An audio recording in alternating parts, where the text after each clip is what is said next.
I started receiving messages. You know how sometimes you get a text from an unknown number that just says, "Hi." I block them, but sooner or later that same hi pops up from another number, and I block that one. Well, this started out like that, only the first message wasn't hi. It was, "We are not dead."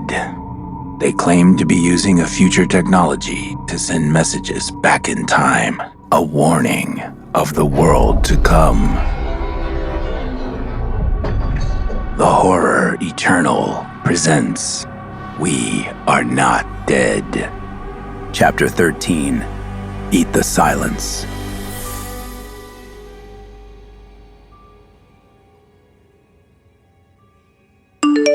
Sylvia, but how? How could it be? Could it be the Watchers were affecting my mind to the point of hallucination, some kind of visual extension of their distorted words in my head? The impossible specter moved toward me, emerging from the shadows of the creatures that suddenly surrounded us, her soft black hair blowing lightly in the cool breeze, her eyes locked on mine. The smile I knew so well, the one that could spread just as easily in a moment of joy as it could in a raging fury. As her steps brought her within arm's length, I caught the familiar flame flickering in her eyes. She threw her arms around me, burying her head in my chest and squeezing me hard like she'd done so many times before. A grip that held as much anger as it did love, two closely related positions in Sylvia's mind. She shook me with her grip like not a day had passed since we'd seen one another, and the tears began to stream down my cheeks. I wrapped my arms around her, pulled her close against me. "Sylvia, Sylvie, how?"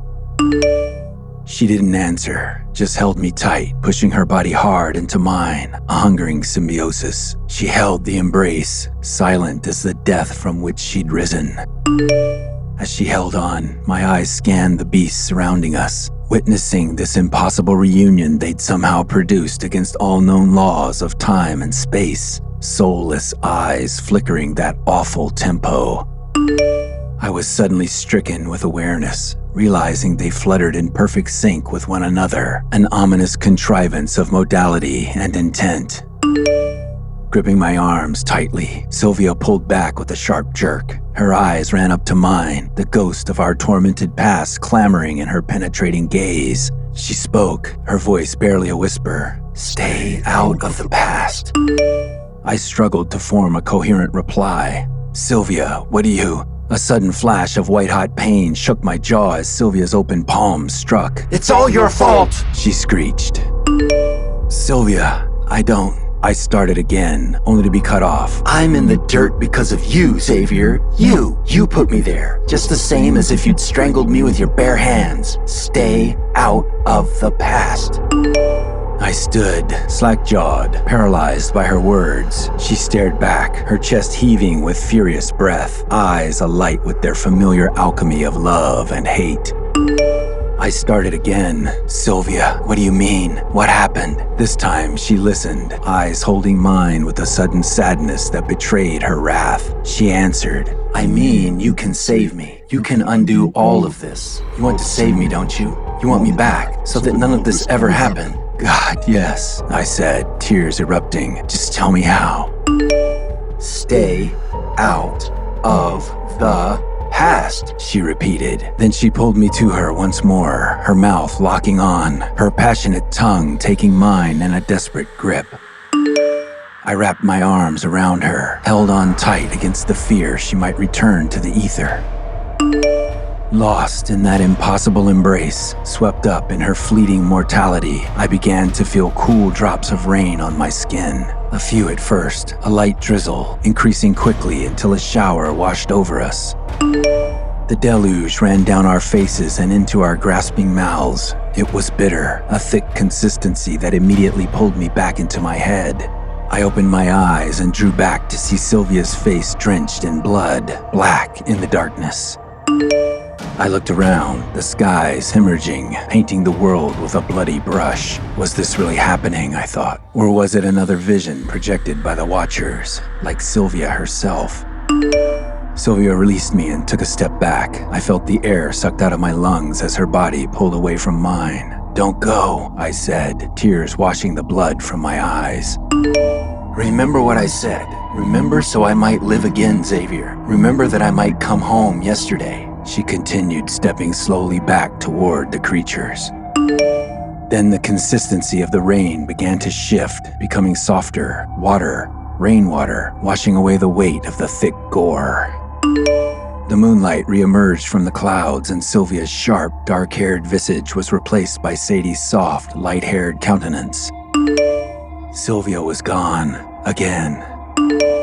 Sadie stared back, the same rage in Sylvia's chest now pounding in hers, the familiar flicker of madness still alive. She raised the Watcher's talon, holding it out at me in a defiant pose, and spoke in a demanding tone. "Remember the words, Xavier. Remember the words." She swung the blade edge around and, gripping with both hands, plunged it into the side of her neck. It slid like a hot knife through butter, blood gushing from the sudden gape. I tried to scream, but everything inside was frozen. She jerked at the talon, forcing it roughly through bone and sinew as if completely disconnected from the crown it strove to dislodge.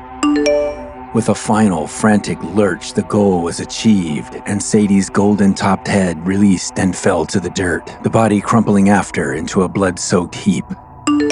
I struggled to reconcile the terrifying act. The creatures began to fade back into the shadows of the night until I found myself alone with Sadie's headless corpse in the silence. I took a few steps toward the ruined form and stopped. I strained to make out the cold features of Sadie's muck-spattered face. I felt empty and suddenly afraid, warning bells of complicity and guilt rattling my insides. I'd witnessed the act, but there was no way I could report it or even speak of it. Aliens or not, who would believe me? I began to move back, retracing my steps, then turned and stepped up my pace, panic driving me inside. As I made the turn at the bottom of the hill, I looked back one more time to Sadie, moonlight glistening off the coagulated pool of blood in which she lay. I made my way to the gate, scaled it again with a surprising dexterity, no doubt brought on by the fear coursing through my veins. I continued down the foot streets of Hollywood, the horrors of those hills replaying in the twisted theater of my mind. At this point, the text stopped, once again on a perfectly chosen dramatic beat. It was approaching 10 p.m. Reeling from the violent and unnatural turn of events, I impulsively reached out to Alma. More texts. "You are not going to believe what happens next," I texted. The typing dots jumped up immediately. Alma was as much on edge about the next drop as I was. I knew she would be, and I'd be lying if I said future plot points were my only reason for contacting her.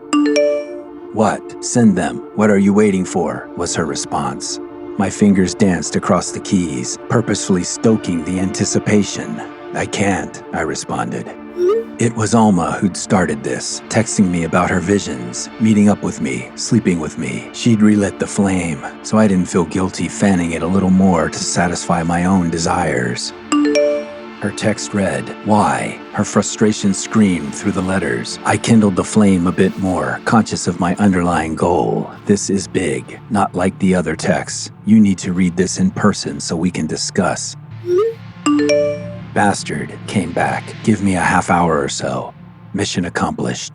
I woke in the morning and Alma was scrambling around the room, searching for her keys again. Her eyes were red and swollen, dried tears on her cheek. "Check behind the cushions on the couch. Pretty sure I heard them slide out of your purse," I said. "Am I her?" she said, suddenly halting her frenzy. "Am I like her? The crazy bitch in those texts?" I pulled myself up and met her tortured gaze.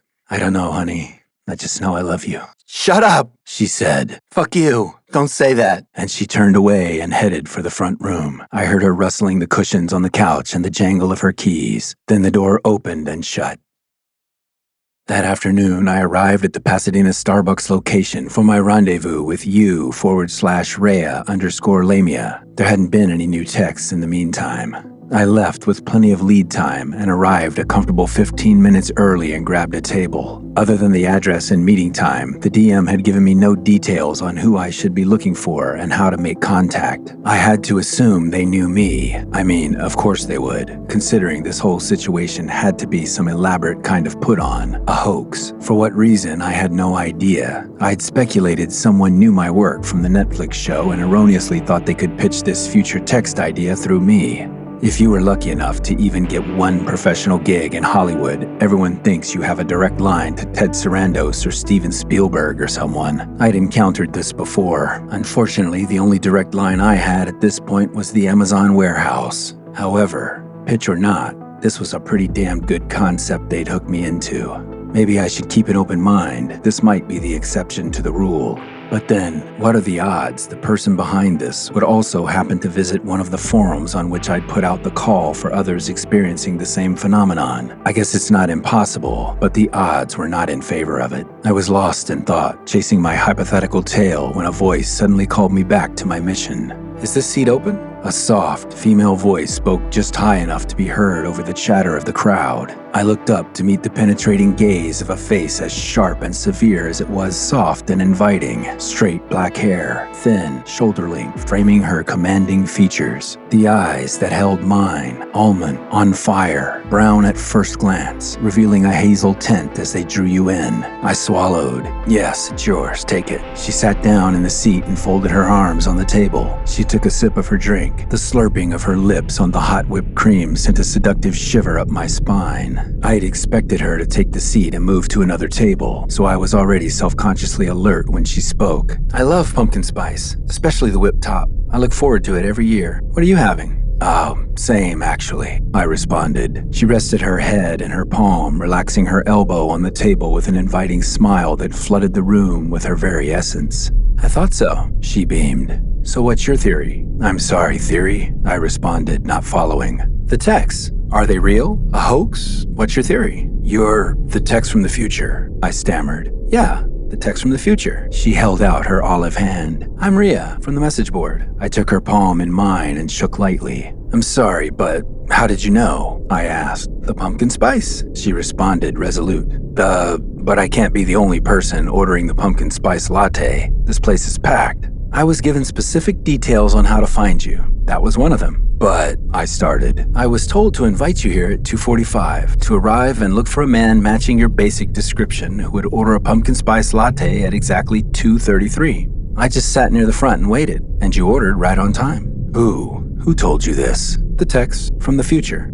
I thought for a moment, lost in her quiet gaze. "So your texts are different from mine," I concluded. "Yeah, probably," she said. "Have you received instructions before?" I continued. "Not really. It's mostly been a data dump about the bizarre conditions of the future," she said. "And then one day, I received a kind of mission directive to seek you out." "Me, specifically?" "Well, more like seek out others who are receiving these kinds of messages. But you're the first person I've found." "So, do you have two-way communication?" I asked. "No, not really. But it does seem as if whoever's on the other end of the line knows my future and is kind of guiding me into it," she said. "Like I was told to look for others online. So I went on the UFO and paranormal message boards and looked. Not long after I found your post. Then I received a text detailing how to meet you. Like they knew I would have found your post at that point." "Well, that's scary," I said. "Did they tell you how to find others, what to do?" "No, I just assumed it's about the overall objective of the text, to save the future," she said. "Right," I said, as another thought interrupted the flow of my thinking.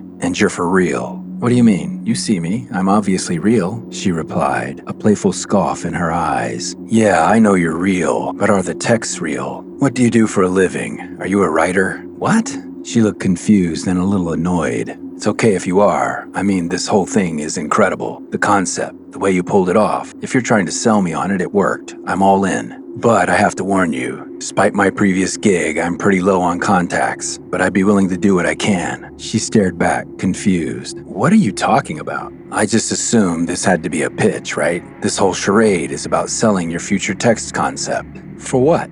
"A film, I guess, TV series." "So you think I made all this up?" she said, matter-of-factly. "I mean in the best way, creatively, didn't you?" No, Evan, that's not what this is. I'm not a writer, not selling anything. My thoughts bumped as she spoke my name, as I hadn't formally introduced myself. But then again, she'd already know that if she was pitching me, so it quickly fell back in line with my theory. You're sure? I questioned, skeptical. The aggravation that rippled across her face and through her voice was palpable. I'm sure. Her obvious impatience made me realize that this wasn't a pitch. Whatever this was, she was serious. Okay. Sorry about that. I just had to be sure. Let's reset here, I said, feeling suddenly defensive. How long have you been receiving the texts? About 3 weeks. Before the trumpets, she said. And who is sending the texts? Have they told you about themselves, their name? I pressed. Not really. The messages are very straightforward, like a chronological catalog of events. No personal commentary, I asked. No, none really. I gestured to her phone on the table. This is the phone?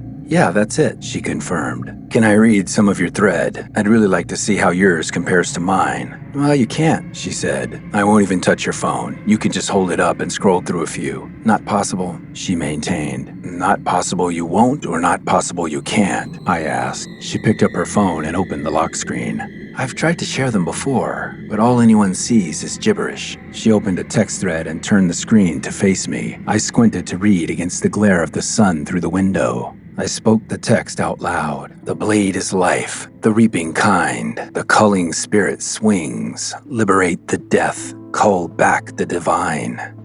Right, I nodded. So what do you see when you look at the screen?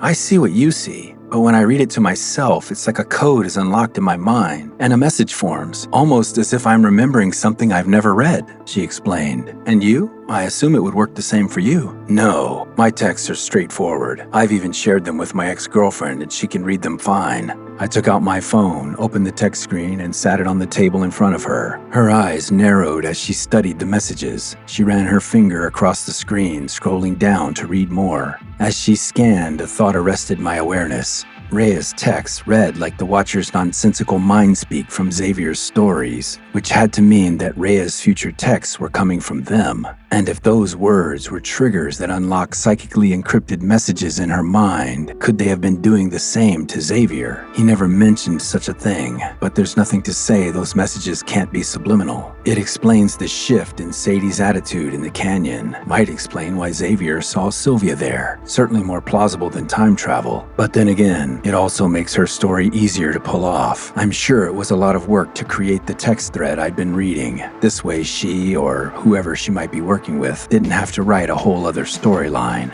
Either way, I decided it was best to be careful of this situation, keep my guard up. She looked up from the screen and placed a hand on my wrist. There's a reason I sought you out, Evan. More than just our shared text from the future, she said, her eyes staring into mine. There was a flicker from behind the hazel in her eyes, and a powerful feeling of déjà vu fluttered through me. Memories of being here before, meeting her, flashes of moments together never spent. They rose up and imploded like a flash against my consciousness. Then they were gone, save some slight impression from the rush of images. She continued, "Someone is trying to kill me."